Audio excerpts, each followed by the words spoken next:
14 दिन के न्यायिक हिरासत में भेज दिया गया है। दिल्ली गैंगरेप के 5 आरोपियों को साकेत कोर्ट में पेश किया गया। साथ ही दिल्ली पुलिस की अर्जी पर कोर्ट ने बंद कमरे में केस की सुनवाई की। गैंगरेप के 5 आरोपी राम सिंह, मुकेश, पवन गुप्ता, विनय शर्मा और अक्षय ठाकुर की आज साकेत कोर्ट में पेशी हुई। कोर्ट में सुनवाई चली और फिर कोर्ट ने कहा कि दिल्ली गैंगरेप की सुनवाई बंद कमरे में होगी। सुनवाई के वक्त सिर्फ आरोपी और वकील ही कोर्ट में मौजूद रहेंगे। वहीं दिल्ली गैंगरेप मामले में जांच का काम तेजी से चल रहा है। दिल्ली पुलिस ने जांच के लिए कुछ सबूतों को हैदराबाद के CFSL भेज दिया गया है। छठा आरोपी स्कूल सर्टिफिकेट के मुताबिक नाबालिग बताया जा रहा है, जिसकी तफ्तीश जारी है। नाबालिग आरोपी को गिरफ्तारी के बाद से ही बाल सुधार गृह में रखा गया है। उसके मामले में भी जुवेनाइल जस्टिस बोर्ड में सुनवाई होगी।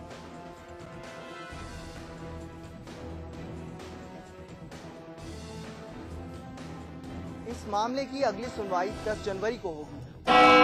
छत्तीसगढ़ के कांकेर के एक आदिवासी गर्ल्स हॉस्टल में 11 लड़कियों के साथ हुआ है बलात्कार। आरोप लगे हैं शिक्षक और चौकीदार पर। छत्तीसगढ़ के कांकेर में रेप का एक सनसनीखेज मामला सामने आया है। कांकेर के झलियामारी गांव में आर्य जनजाति कल्याण विभाग के एक गर्ल्स हॉस्टल में 11 नाबालिग लड़कियों के साथ बलात्कार हुआ है।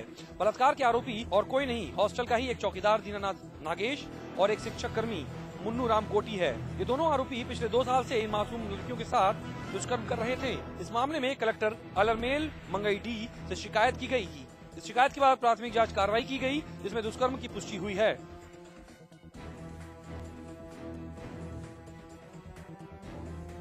आश्रम है, बच्चे अध्ययन करते हैं वहाँ से शिकायत आई है कि वहाँ अश्लील हरकतें, बुरे काम किए गए, इससे शिकायत दर्ज की गई है।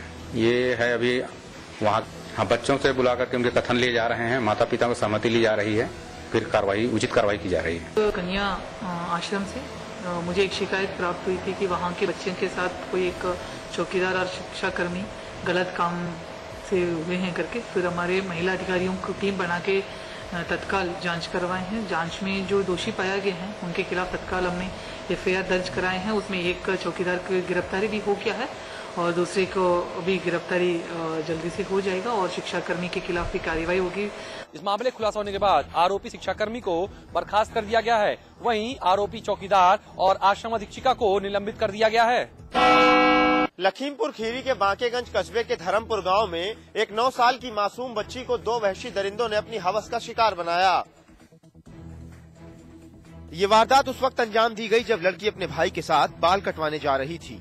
तभी 2 युवकों ने चाकू की नोक पर डरा धमकाकर लड़की के साथ दुष्कर्म किया। इसके बाद लड़की को घायल हालत में छोड़कर फरार हो गए।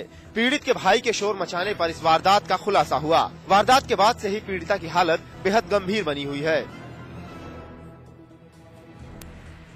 वो बाजार जा रहे थे और रास्ते में नए गांव चौराहे के पास एक चक्रोट है, वहाँ पे एक लड़का आया, उसने कहा पत्ती उठवा दो, गन्ने की पत्ती। तो ये लड़की चली गई और वहाँ उसको खींच ले गया और उसके साथ बलात्कार किया। लड़की को गंभीर हालत में जिला अस्पताल में भर्ती कराया गया है। वहीं पुलिस फरार आरोपियों की तलाश में जुटी हुई है। केंद्र सरकार की योजना पाइका के तहत स्टेडियम न बनने को लेकर इलाहाबाद हाईकोर्ट की लखनऊ बेंच में दायर जनहित याचिका पर आज कोर्ट ने सुनवाई करते हुए इस पूरे मामले पर राज्य सरकार से 10 दिनों के भीतर जवाब मांगा है। इलाहाबाद हाईकोर्ट की लखनऊ बेंच में आज केंद्र सरकार की योजना पाइका यानी पंचायत क्रीड़ा युवा कार्यक्रम के तहत प्रदेश में बनने थे स्टेडियम, लेकिन पिछले 10 सालों में इस योजना के तहत कोई भी काम नहीं किया गया।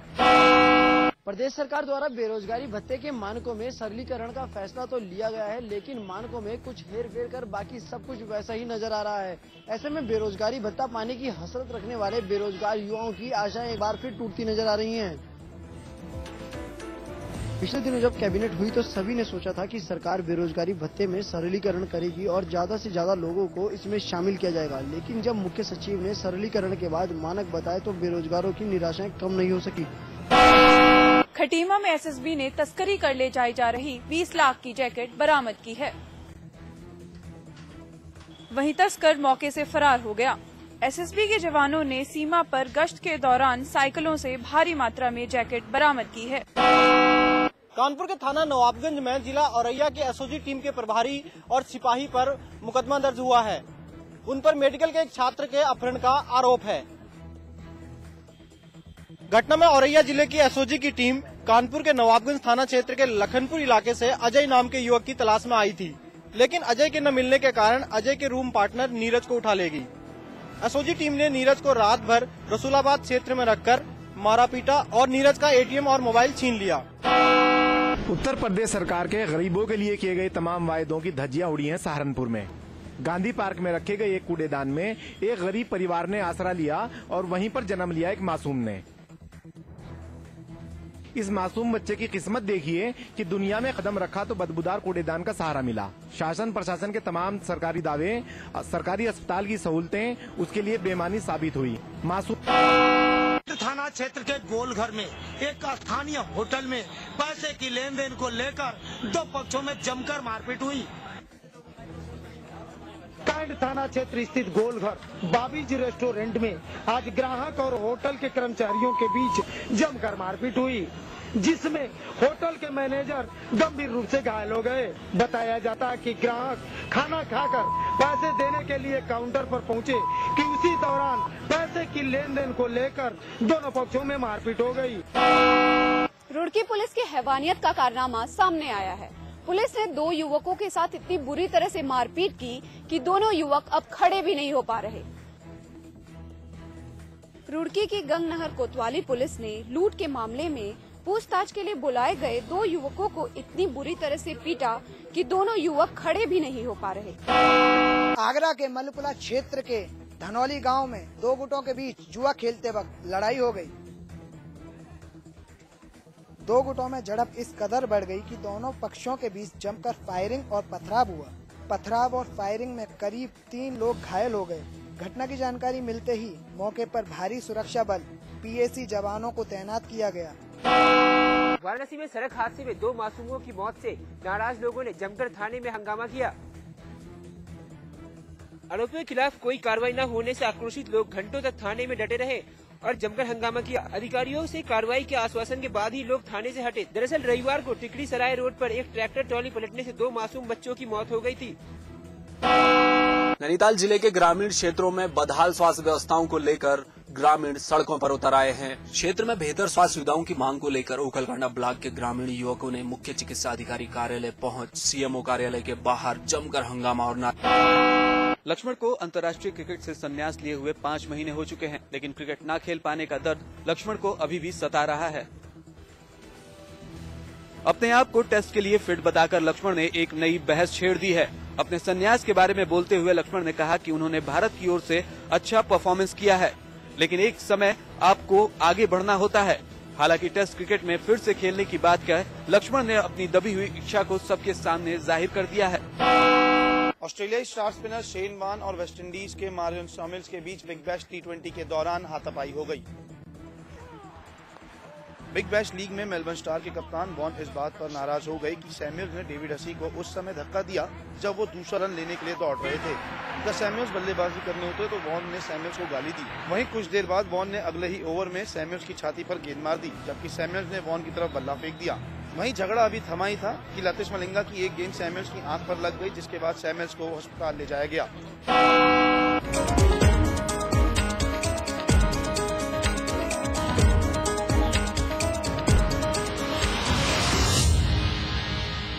जिंदगी में समझौते हमें कबूल नहीं, ये सीखा है हमने रजनीगंधा बनाने वालों से, जो क्वालिटी से कभी भी कोई भी समझौता नहीं करते। रजनीगंधा, क्योंकि इसमें है 200 रुपए प्रति किलो अव्वल क्वालिटी की सुपारी, 900 रुपए प्रति किलो खुशबूदार इलायची के दाने, 900 रुपए प्रति किलो गुणकारी कट्टा, 90,000 रुपए प्रति किलो शीतल चंदन तेल, 2,60,000 रुपए प्रति किलो रूह केवड़ा। इसमें टेस्ट है, तंबाकू नहीं। तो आइए आप भी आजमाइए रजनीगंधा। रजनीगंधा, विश्व का सर्वाधिक बिकने वाला प्रीमियम पान मसाला।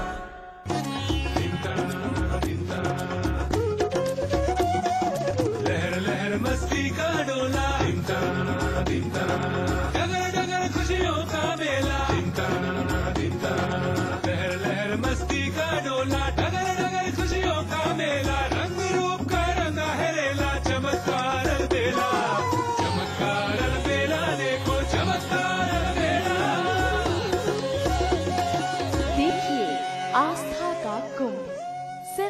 समाचार प्लस पर।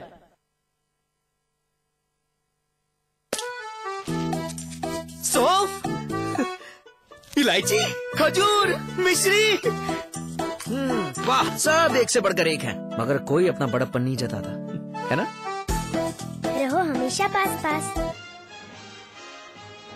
1 लाख का इनामी बदमाश लखनऊ में चढ़ा एसटीएफ के हत्या कई हत्याओं के मामले में बिहार पुलिस को थी आरोपी की तलाश, पिस्टल और 8 लाख रुपए बरामद। यूपी में बलात्कार की बढ़ती वारदातों के खिलाफ अमरोहा में 18 शिक्षिकाओं ने दिया इस्तीफा, एसडीएम से लगाई सुरक्षा की गुहार। बिगड़ती कानून व्यवस्था को लेकर मायावती ने की यूपी में राष्ट्रपति शासन लगाने की मांग, शिवपाल का जवाब, बीएसपी सरकार में महिलाओं की सुरक्षा के लिए क्यों नहीं किए गए इंतजाम। नोएडा बलात्कार हत्या केस में बेनकाब हुई सियासत, लड़की के पिता का सनसनीखेज खुलासा। 2 साल पहले भी आरोपी ने किया था बलात्कार, लेकिन बीएसपी सरकार के दौरान पुलिस ने नहीं की थी कोई कार्रवाई। यूपी में इंसाफ का मजाक, लखनऊ में गैंगरेप के 2 मामलों में 36 साल बाद भी पीड़ित परिवारों को इंसाफ का इंतजार, 3 दशक से चल रहे हैं केस। दिल्ली गैंगरेप केस में आज कोर्ट में हुई 5 आरोपियों की पेशी, पुलिस की मांग को अदालत ने किया मंजूर, अब बंद कमरे में होगी गैंगरेप केस की सुनवाई। इलाहाबाद में कुंभ मेले से 6 दिन पहले अगवा हुए बाबा परिपूर्णानंद का अब तक कोई सुराग नहीं, अपहरण का केस दर्ज कर पुलिस कर रही है मामले की तफ्तीश। कैबिनेट मंत्री हरक सिंह रावत के घर के बाहर धरने पर बैठे बीजेपी विधायक भीमलाल आर्या, बेरोजगारी भत्ते को लेकर सरकार पर लगाया वादा खिलाफी का आरोप।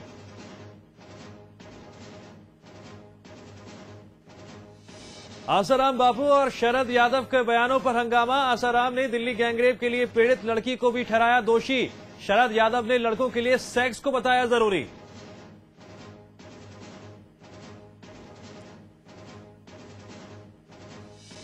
और यूपी में ठंड का कहर जारी, बेसिक शिक्षा मंत्री ने दिए सभी स्कूलों को 13 जनवरी तक बंद करने के आदेश, ठंड की वजह से 155 से ज्यादा लोग गंवा चुके हैं जान।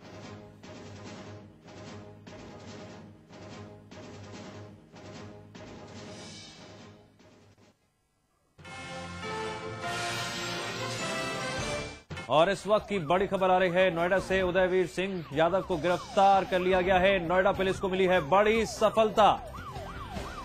आपको बता दें, गैंगरेप मामले में नोएडा पुलिस को मिली है बड़ी सफलता, उदयवीर सिंह यादव को कर लिया गया है गिरफ्तार। नोएडा पुलिस ने उदयवीर यादव को गिरफ्तार कर लिया है और पुलिस ने घर से किया गिरफ्तार।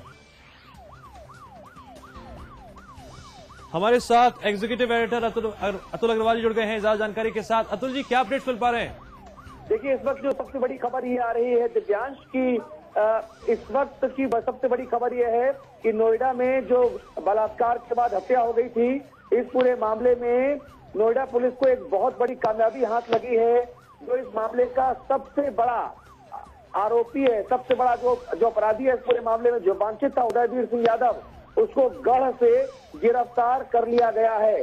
गढ़ में इसका घर है उदयवीर सिंह यादव का, वहां से इसको गिरफ्तार कर लिया गया है। और मैं बताऊंगा आपको कि आज समाचार प्लस पर सबसे बड़ा खुलासा करते हुए पीड़ित मृतका के पिता ने ये कहा था कि उदयवीर सिंह यादव 2 साल पहले भी घर में घुसकर उनकी बेटी के साथ बलात्कार कर चुका था। तब उस वक्त मायावती सरकार में कोई कार्रवाई नहीं हुई थी और इसने इस बार फिर अपने साथियों के साथ मिलकर मेरी बेटी के साथ सामूहिक बलात्कार किया और बाद में उसको जान से मार दिया।